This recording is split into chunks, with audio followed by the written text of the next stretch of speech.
Welcome to the channel. Today we are going to talk about a very important feature in MI Browser that helps you protect your privacy and control your online experience. We will show you how to block all cookies first.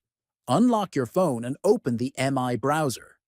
Next, look toward the bottom right side and tap on the profile icon.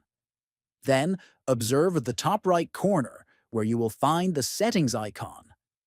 Tap it to open the full list of options. After that, scroll down the settings menu until you find the privacy and security section. Next, click on the cookies option to see your cookie preferences. Then, choose the option to block all cookies. This will prevent websites from saving any data on your phone and enhance your privacy while browsing. Finally, once you have selected Block All Cookies, exit the settings and continue browsing, knowing your information is more secure. If you found this video helpful, don't forget to subscribe to the channel, give a like, and share it with others.